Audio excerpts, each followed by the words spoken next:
What's up, everybody? Welcome back to the channel. So you want to get started catching some bass, but you don't know where to start. I got you covered right here, right now.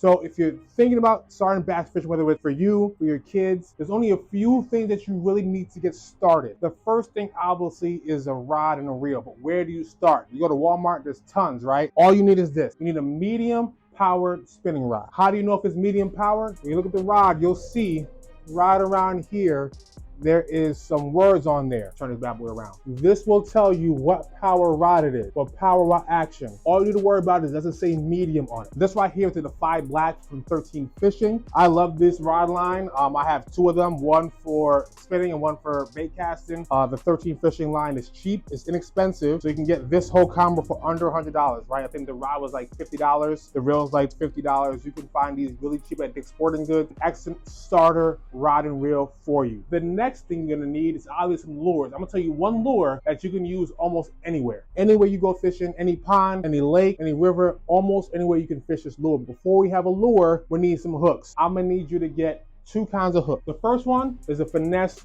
Shrooms jig head. Go on, see if that's good. 1/10 ounce, that's how it looks like. 1/10 ounce, green pumpkin, black, doesn't matter. The other set of hooks you want to get, a light, right, a 1/0 hook. Any kind of 1/0 hook. Y'all see that right there? I'll bring it down a little bit. It's very small. I use the Owner Mosquito Light or the Spear Point hook. There's a 3/0 bag, but you'll see what it looks like. It looks kind of funky. Anything 1/0. When I say 1/0, it's 1/0. That's a 1/0. I didn't know what that meant when I first started fishing. Nobody told me.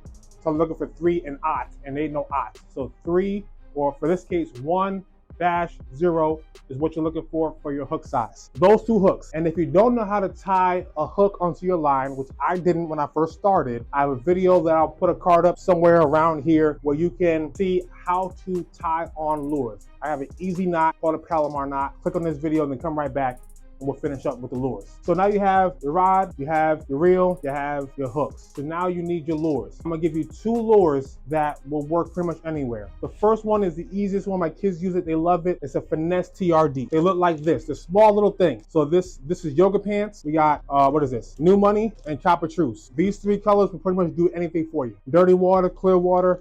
These three colors where you can start, but there are tens and hundreds of colors that they have out there, right? So the Finesse TRD. I'm gonna rig one up for you just so you see how to rig it when you're doing it out on the water. So you take your thing out the package, boom. So it's really important to try and line it up as best you can on this. So what I'm gonna do here is I'm going to look at my hook and see kind of where the middle is or where the end is, how it's gonna hook up. So you see right there, that's how it's gonna hook up right there. So what I'm gonna do is I'm gonna keep my hands there so I know how far to put the hook in. I'm gonna put the hook right in the middle and bring it all the way through. I'm just gonna feed that in.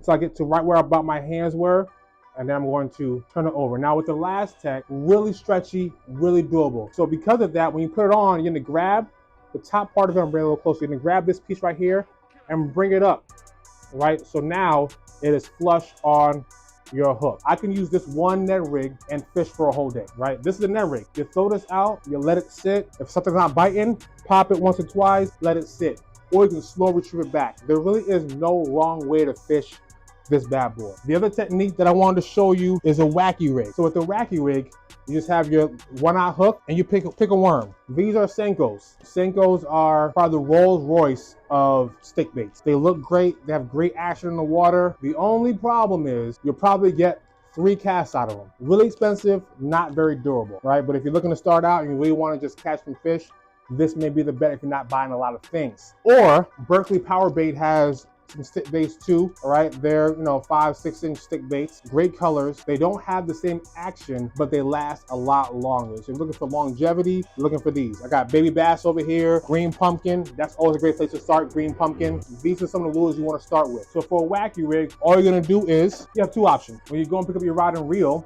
you can also pick up this Wacky tool right here. So what this allows you to do is put a rubber band around this worm so that you can put the hook right through the rubber band. So if I have this Wacky tool that you can find at Dick's, it's like $7. I'm gonna find the middle of that worm. Okay, there's the middle of that worm.